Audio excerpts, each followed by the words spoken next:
Aphorism number 16, organon of medicine by doctor Samuel Hahnemann. ठंडा खाने से गला खराब तभी होगा जब वो पर्सन सेंसिटिव है।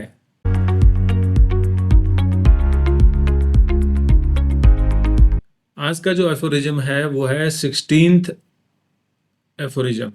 16th एफोरिज्म बहुत प्यारा सा एफोरिज्म है जिसमें हैनिमन ने डिजीज और मेडिसन दोनों के बारे में बताया है कि वो दोनों ही स्पिरिट लाइक एनर्जीज हैं। ठीक है, एफोरिज्म को पढ़ते हैं फिर आगे डिटेल करते हैं। Aphorism number 16, organon of medicine by doctor Samuel Hahnemann.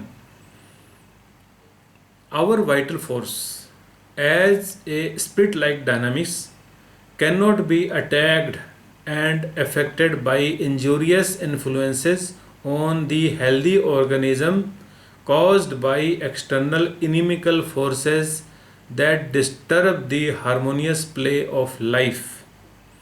Otherwise than spirit-like dynamic ways, and in like manner all such morbid derangements, that is diseases, cannot be removed from it by the physician in any other way than by the spirit like dynamic virtual alternative powers of the serviceable medicines acting upon our spirit like vital force, which perceives them through the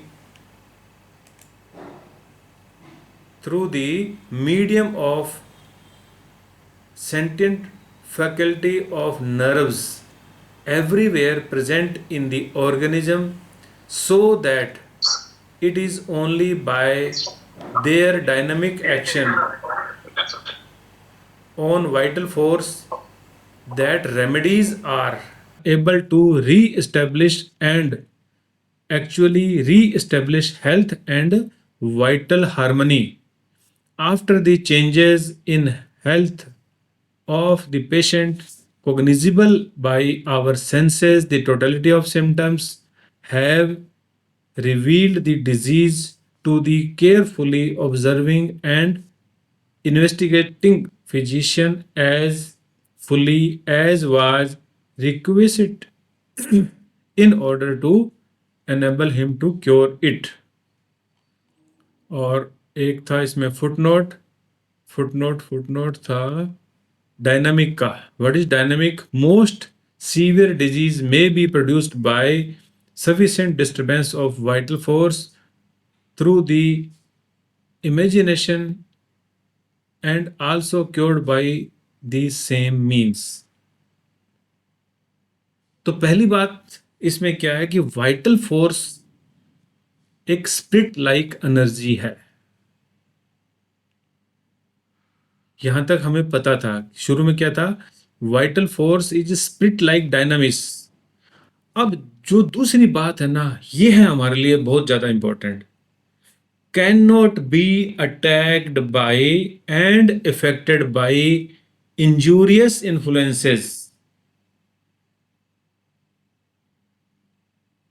otherwise than spirit like dynamic। समझ गए कि vital force spirit like dynamic दुश्मन है ना, उनसे ही affected होने वाली है। ठीक है, theory of bacteria, theory of viruses, theory of this that, जो फिजिकल लेवल पे है वो डिजीज को कॉज नहीं कर सकती। ठीक है, ये बहुत इंपॉर्टेंट है। यहां से हमारे लिए एलिमेंट्स फ्रोम खुल जाता है। ठीक है, और दूसरा इन लाइक मैनर, ऐसे ही मैनर में, इन लाइक मैनर मतलब सेम इसी तरह से, ऐसे मोरबिड डिरेंजमेंट्स यानी कि डिजीजेस ठीक नहीं होंगी जब तक कि मेडिसिन भी स्प्रिट लाइक नहीं दे देंगे।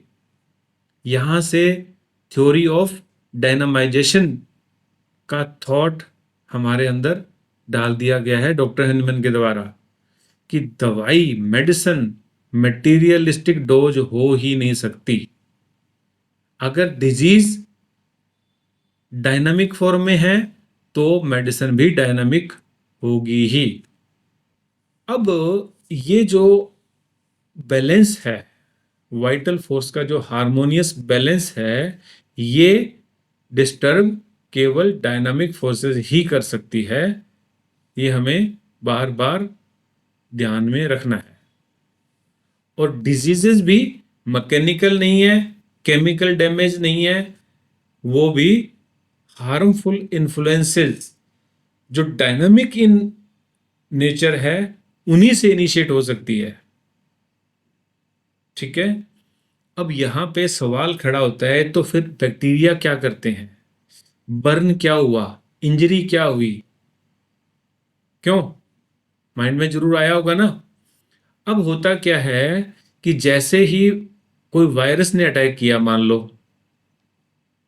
तो वायरस अटैक करेगा तो बॉडी में फाइट हो जाएगी, वायरस के अगेंस्ट, बैक्टीरिया के अगेंस्ट फाइट हो जाएगी। और फाइट होने से जब वो बैक्टीरिया वायरस मरेगा, वो जो प्रोटीन रिलीज हो रहा है ना, वो प्रोटीन बॉडी के अंदर वो डायनामिक इन नेचर है, वो कर रहा है डिजीज, वायरस नहीं करता,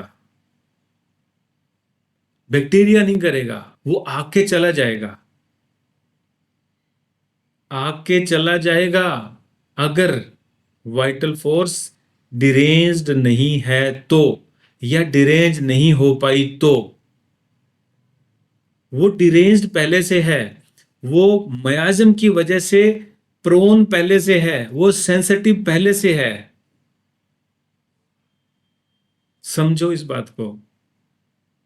ठीक है। तभी डिजीज हो पाएगी जब वो डिजीज ही है। ठंडा खाने से गला खराब तभी होगा जब वो पर्सन सेंसिटिव है, वो ऑलरेडी सोरिक है, वो लेटेंट सोरा का पेशेंट है। साइलेंस हो गई, बहुत इंपॉर्टेंट है। और जब तक हम इस चीज को अंडरस्टैंड नहीं करेंगे, हम डिजीज को रियकर होने से नहीं रोक पाएंगे। जब तक हम डिजीज को मटेरियल समझना बंद नहीं करेंगे, तो हम डायनामिक मेडिसिन ही क्यों देंगे? और डायनामिक मेडिसिन देंगे तो हमारा फोकस उन कारणों पे होना चाहिए जो डायनामिक इन नेचर है। ये एनर्जी का खेल है, ये एनर्जी इम्बैलेंस हुई है, वायरस बैक्टीरिया नहीं आया। कितने ही पेशेंट्स हैं जिनमें हम उनके साइकोलॉजिकल कॉजेज को बेस बना करके मेडिसिन देते हैं, पेशेंट ठीक होते हैं। चाहे डायबिटीज हो, थायराइड हो, एलर्जीज हो, कोई भी सिस्टम की डिस्टर्बेंसेज हो, यहां तक कि कैंसर के पेशेंट जो हैं उनके भी कॉज मिलता है डायनामिक। और डायनामिक कॉज मिल गया, फिर देखो कैसी बात बनती है।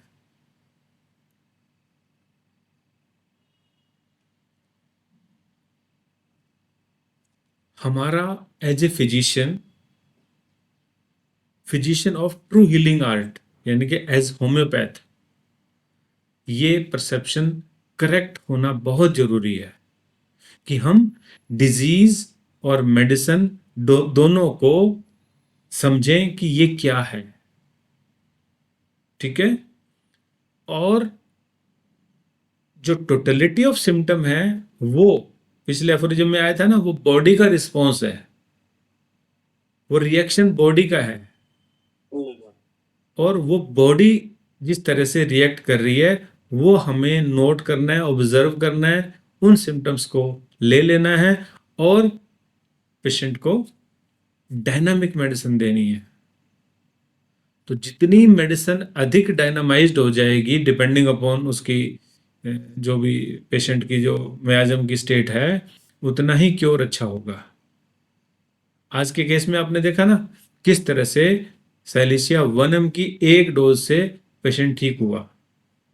इसी पेशेंट पे देख लो कि वो पेशेंट वो उसकी नीड है, उसकी नीड है ये वाली, बीइंग हेल्ड बाय मदर, ये उसकी नीड है, वो उसका सो रहा है और सो रहा है, और जैसे ही वो ट्रिगर किसी कारण से हुआ, पेशेंट डिप्रेशन में चला गया। ये है मियाज्म, ये है, यहां है मियाज्म। ठीक है ना? ये है डेप्थ ऑफ आवर सिस्टम, ये है होम्योपैथी की गहराई। तो कुल मिला के क्या कि disease is disturbance of the vital force. इन्हीं के जो डिस्टरबेंसेज हैं उनको हम सिम्टम्स के रूप में अंडरस्टैंड करते हैं। क्योर एक डायनामिक एक्शन है, वाइटल फोर्स के ऊपर मेडिसिन ने काम करना है, उसे हार्मोनियस ऑर्डर में लेके आना है और पेशेंट ने क्योर हो जाना है। और ऐसा होता कैसे है? वो नर्वस सिस्टम के थ्रू होता है।